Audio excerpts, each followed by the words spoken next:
Shalom semuanya. Hari ini tanggal 25 Desember 2020. Kita merayakan Natal bersama-sama. Saya akan mengajak saudara untuk membaca dari Yesaya pasal 9 ayat yang kelima. Mari kita baca. Sebab seorang anak telah lahir untuk kita. Seorang putra telah diberikan untuk kita. Lambang pemerintahan ada di atas bahunya. Dan namanya disebutkan orang Penasehat Ajaib, Allah yang perkasa, Bapa yang kekal, Raja Damai. Ayat ini menubuatkan kelahiran Yesus Sang Mesias. Tema Natal untuk tahun 2020 adalah lahirnya Yesus Sang Mesias. Kisah Para Rasul 4 ayat 12 berkata bahwa keselamatan tidak ada di dalam siapapun juga selain di dalam Dia. Sebab di bawah kolong langit ini tidak adalah nama lain yang diberikan kepada manusia yang olehnya kita dapat diselamatkan. Hanya di dalam nama Tuhan Yesus Kristus. Yesus Kristus adalah Allah yang menjelma menjadi manusia. Yesus adalah Mesias yang artinya juru selamat. Kata Mesias hanya dipakai untuk Allah. Tidak pernah dipakai untuk manusia atau pekerjaannya. Yesaya mencatat 4 nama yang menandai tugas Yesus sebagai Mesias. Yang pertama, penasehat yang ajaib. Sebagai penasehat, maka Tuhan Yesus akan menyingkapkan rencana keselamatan yang sempurna dan akan menunjukkan kepada kita jalan untuk mendapatkan hidup yang kekal. Yang kedua, Allah yang perkasa. Di dalam Yesus selaku Mesias, seluruh kepenuhan kealahan akan berdiam secara jasmani. Sebab Yesus adalah Allah yang menjelma menjadi manusia. Yang ketiga, Bapa yang kekal. Yesus datang bukan hanya untuk memperkenalkan Bapa surgawi, tetapi ia juga akan bertindak sebagai Bapa kepada umatnya secara kekal. Ia penuh belas kasihan. Ia mengasihi, melindungi, dan menyediakan kebutuhan anak-anaknya. Yang keempat, Raja Damai. Yesus disebut Raja Damai karena hanya Tuhan Yesus yang bisa mendamaikan manusia dengan Allah. Mengapa manusia harus didamaikan dengan Allah? Sebab Alkitab katakan, semua orang telah berbuat dosa dan telah kehilangan kemuliaan Allah. Dosa membuat kita menjadi setru Allah. Upah dosa adalah maut, mati kekal selama-lamanya, tempatnya di neraka. Bagaimana Tuhan Yesus mendamaikan manusia dengan Allah? Alkitab berkata dalam 2 Korintus 5 ayat 21, Dia yang tidak mengenal dosa telah dibuatnya menjadi dosa oleh karena kita, supaya dalam Dia kita dibenarkan oleh Allah. Tuhan Yesus yang tidak mengenal dosa dijadikan dosa oleh karena kita. Artinya Tuhan Yesus harus mati menggantikan kita. Kita yang sebenarnya harus mati, tetapi Tuhan Yesus menggantikan kita. Supaya setiap orang yang percaya kepada Tuhan Yesus dibenarkan oleh Allah. Artinya didamaikan dengan Allah. Tuhan Yesus sebagai Raja Damai juga akan memberikan kepada kita damai sejahtera yang berlimpah-limpah. Ini yang sangat kita perlukan pada masa pandemi COVID-19 ini. Yesaya 48 ayat 18 berkata, Sekiranya engkau memperhatikan perintah-perintahku, maka damai sejahteramu akan seperti sungai yang tidak pernah kering. Dan kebahagiaanmu akan terus berlimpah seperti gelombang-gelombang laut yang tidak pernah berhenti. Jadi, kunci untuk mendapatkan damai sejahtera yang berlimpah-limpah yang Tuhan Yesus sediakan adalah memperhatikan perintah Tuhan. Hidup menurut kehendak Tuhan. Karena itu, baca Alkitab setiap hari. Renungkan, lakukan, dan saksikan.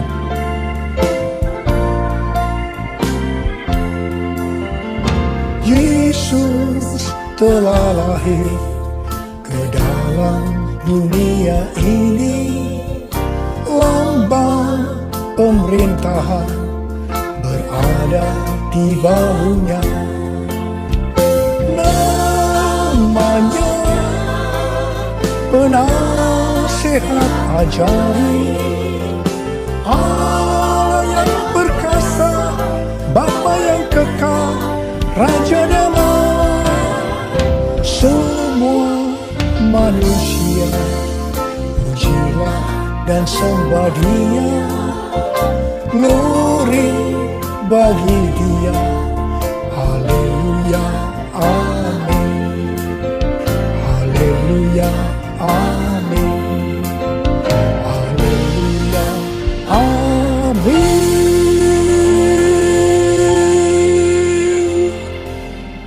Pada waktu Tuhan Yesus lahir ke dalam dunia ini, ada beberapa peristiwa yang terjadi yang mengajarkan kepada kita bagaimana seharusnya kita menyambut kedatangan Tuhan. Peristiwa pertama dalam Lukas 2 ayat 8 sampai dengan 12, yaitu yang dilakukan oleh para gembala. Pada waktu para gembala sedang menjaga ternak di waktu malam, tiba-tiba mereka didatangi oleh malaikat Tuhan. Dan kemuliaan Tuhan meliputi mereka.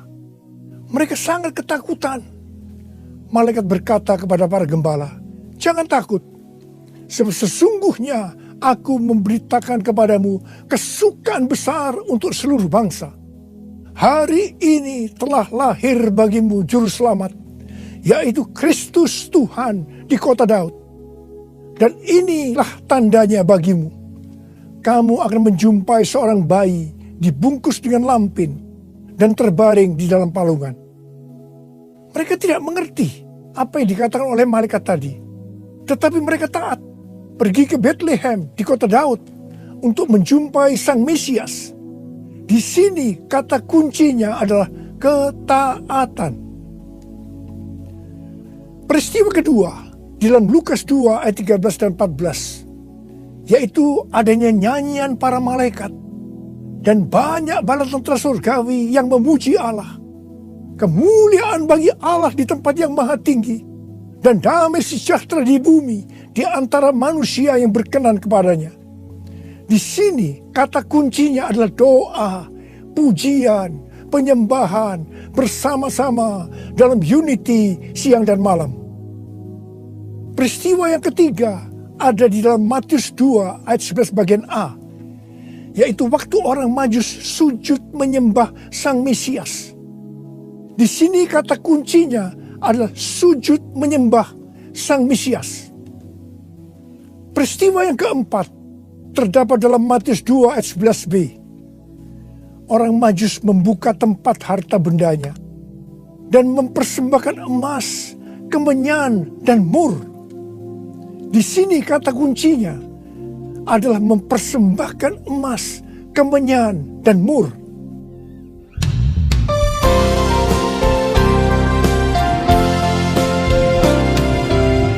Kemuliaan bagi Allah di tempat yang maha tinggi, damai sejahtera di bumi di antara semua umat manusia yang berkenan padanya, yang berkenan padanya.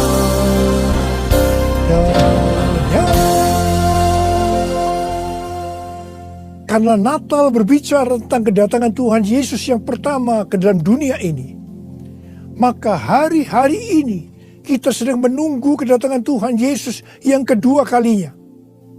Sesuai dengan 4 peristiwa yang terjadi pada waktu menyambut kedatangan Tuhan Yesus yang pertama, maka ada 4 hal yang harus kita lakukan untuk menyambut kedatangan Tuhan Yesus yang kedua kali. Yang pertama adalah ketaatan. Yang kedua, doa, pujian, penyembahan bersama-sama dalam unity siang dan malam. Yang ketiga, sujud menyembah Tuhan Yesus. Dan yang keempat, mempersembahkan emas, kemenyan, dan mur. Mari Sekarang kita akan melihat penjelasannya satu persatu. Yang pertama, tentang ketaatan. Tuhan Yesus memberitahukan kepada kita bahwa kedatangannya yang kedua kali akan terjadi setelah Injil Kerajaan diberitakan di seluruh dunia, menjadi kesaksian bagi semua bangsa. Karena itu bagi kita yang merindukan kedatangannya, kita pasti sungguh-sungguh untuk menyelesaikan amanat agung Tuhan Yesus. Pentakosta ketiga akan memberikan kepada kita kuasa untuk menyelesaikan amanat agung Tuhan Yesus. Menurut kalender Ibrani, kita sedang memasuki tahun 5781 yang disebut dengan tahun P Alef, yang artinya 81. Angka 80 atau P menggambarkan mulut. Dan angka 1, Alef, itu merupakan permulaan yang baru. Yohanes 1 ayat 1 berkata, pada mulanya adalah firman. Firman itu bersama-sama dengan Allah. Dan firman itu adalah Allah. Di sini kita diingatkan bahwa untuk menyambut kedatangan Tuhan Yesus yang kedua kalinya, kita harus hati-hati dengan mulut kita. Harus hati-hati dengan perkataan kita. Termasuk menuliskan kata-kata di media sosial. Diingatkan bahwa mulut bukan digunakan untuk gosip, untuk menjelekkan orang lain, untuk menghakimi orang lain, kata-kata kotor, hoax. Tapi biarlah yang keluar dari mulut ini, biarlah perkataan kita adalah firman Tuhan. Di dalam Matius 12 ayat 36 dan 37, Tuhan Yesus berkata kepada kita bahwa setiap kata sia-sia yang diucapkan orang harus dipertanggungjawabkannya di hari penghakiman. Karena menurut ucapanmu engkau akan dibenarkan, dan menurut ucapanmu pula engkau akan dihukum. Karena itu, hati-hati dengan ucapanmu, hati-hati dengan perkataanmu, hati-hati dengan apa yang kau tulis di medsos. Yang kedua, doa, pujian, penyembahan bersama-sama dalam unity siang dan malam. Ini berbicara tentang restorasi Pondok Daud. Ini berbicara tentang menara doa. Ini berbicara tentang keintiman dengan Tuhan. Orang yang hidupnya intim dengan Tuhan pasti merindukan kedatangan Tuhan. Sesuai dengan 2 Timotius 4 ayat 8. Maka orang yang merindukan kedatangannya akan mendapatkan mahkota kebenaran. Ada berapa banyak yang merindukan mahkota kebenaran? Angkat tangan saudara. Yang ketiga, sujud menyembah Tuhan Yesus. Sujud menyembah Tuhan Yesus artinya dengan segenap hidup kita melakukan segala kehendak Tuhan. Jadi segala sesuatu yang kita lakukan, kalau itu menyenangkan hatinya Tuhan, itu artinya kita sujud menyembah Tuhan. Kisah Para Rasul 13:22 berkata bahwa tentang Daud Allah telah menyatakan, aku telah mendapatkan Daud bin Isai, seorang yang berkenan di hatiku dan yang melakukan segala kehendakku. Daud adalah seorang yang berkenan di hati Tuhan karena Daud melakukan segala kehendak Tuhan pada zamannya. Itu artinya Daud sujud menyembah Tuhan. Saya selalu merindukan Tuhan berkata kepada saya, aku telah menemukan Niko bin Noto Raharjo, orang yang berkenan di hatiku dan melakukan kehendakku. Apakah saudara merindukan hal yang sama seperti apa yang saya rindukan? Yesus, kau ku sembah. Yesus, kau ku sembah. Saat yang indah ini kau ku sembah. Pujian ku naikkan dan kasih ku berikan. Yesus, Tuhan mulia, Engkau aku sembah. Yesus, Tuhan mulia, Engkau aku sembah. Yesus Tuhan mulia, Engkau aku sembah. Uriala masyana la bala bala, Uriala bala bala bala, Uri di di da da da bala, Uriala bala bala bala bala bala, Uri di da la la la la la bala bala bala bala, Uri di bishika la la bala bala, Uri la la bala bala bala bala, Uri la la bala bala bala, Uri di bala bala bala bala. Yang keempat, mempersembahkan emas, kemenyan, dan mur. Sesuai dengan apa yang dituliskan dalam Alkitab, maka kita akan berbicara dalam arti secara rohani. Emas berbicara tentang kekudusan atau kemurnian. Sikap, tindakan, dan ucapan kita harus kudus. Sebab tanpa kekudusan tidak ada seorang pun akan melihat Tuhan.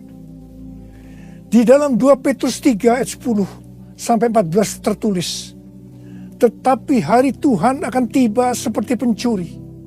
Pada hari itu langit akan lenyap dengan gemuruh yang dahsyat, dan unsur-unsur dunia akan hangus dalam nyala api, dan bumi dan segala yang ada di atasnya akan hilang lenyap. Jadi, jika segala sesuatu ini akan hancur secara demikian, betapa suci dan salehnya kamu harus hidup, yaitu kamu yang menantikan dan mempercepat kedatangan hari Allah.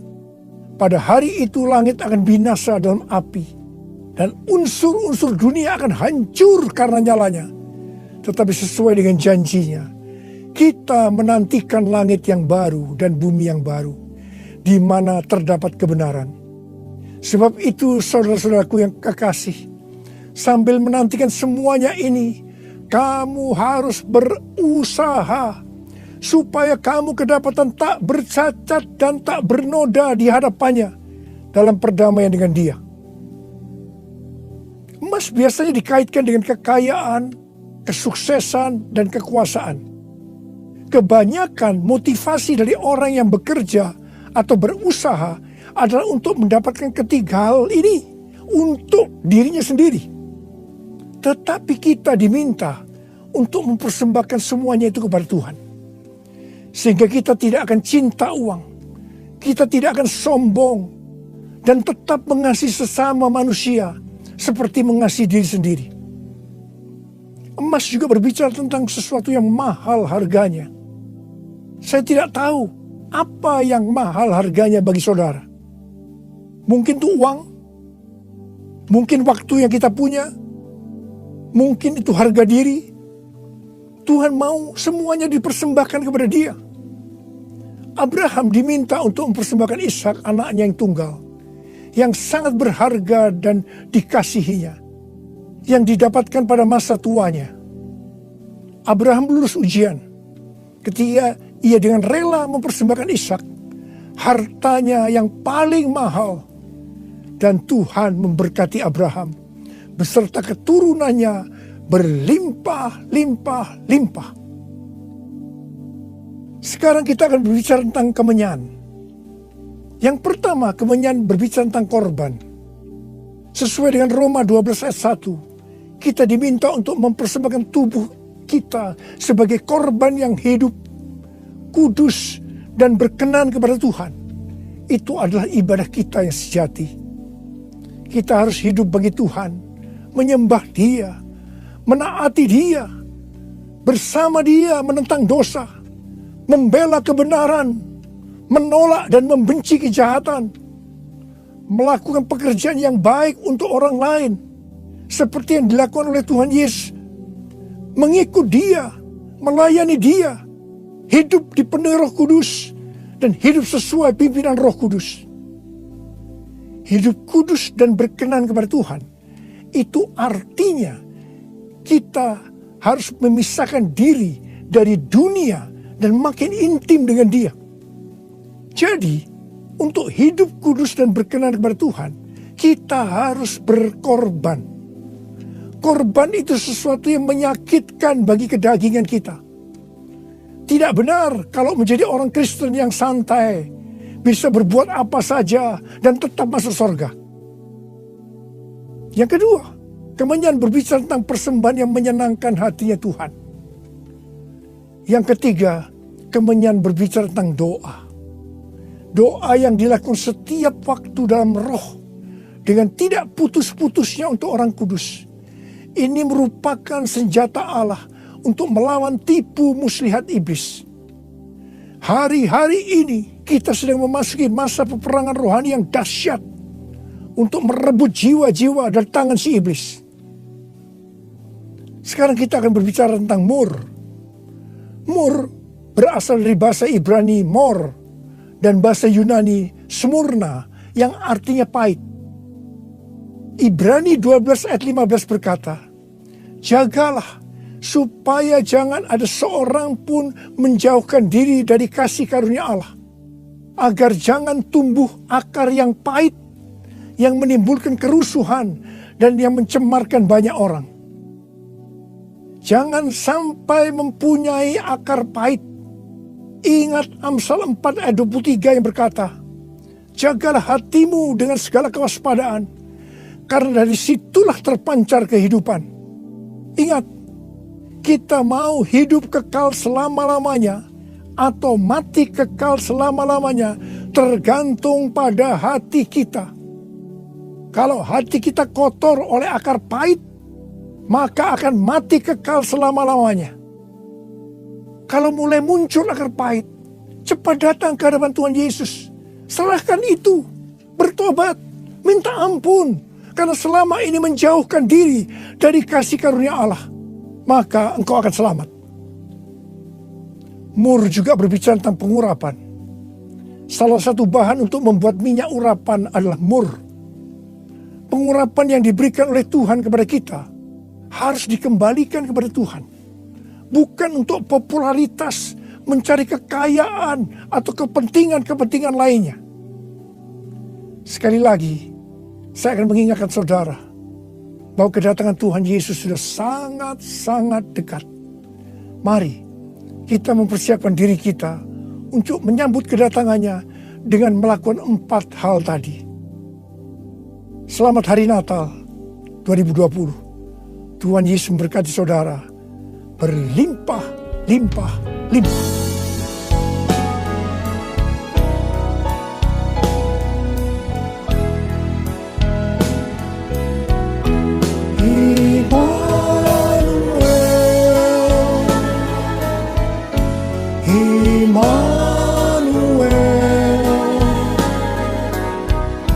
Namanya disebut Immanuel,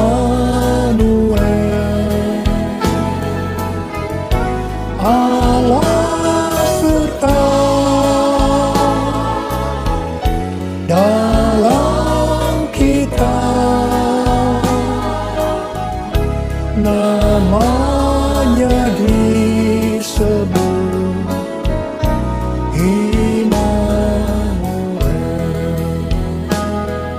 tangan kita, sembah Dia.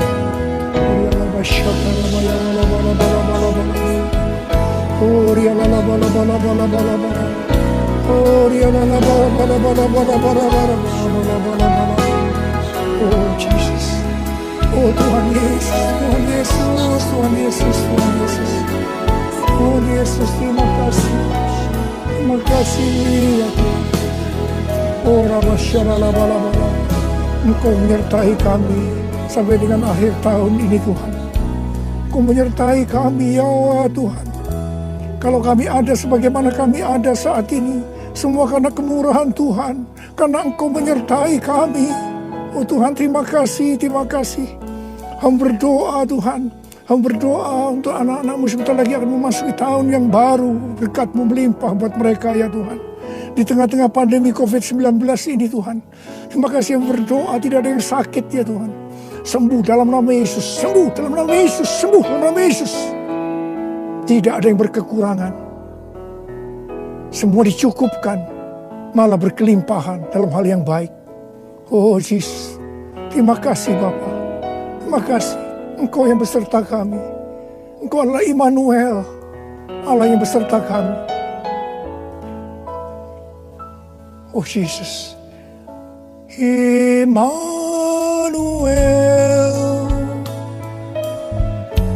Immanuel, namanya disebut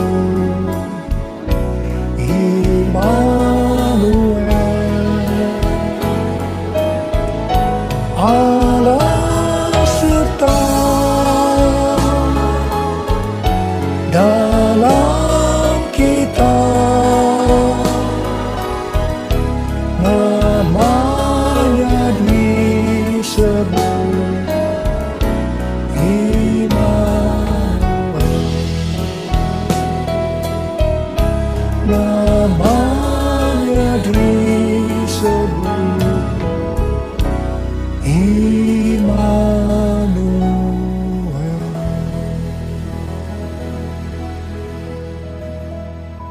Terimalah berkat Tuhan. Kasih karunia berlimpah-limpah daripada Allah Bapa dalam anak yang tunggal Yesus Kristus. Persekutuan yang manis dengan Roh Kudus menyertai saudara sekalian mulai hari ini sampai Tuhan Yesus datang menjemput kita di awan-awan dan bahkan sampai selama-lamanya. Yang percaya bersama-sama katakan amin.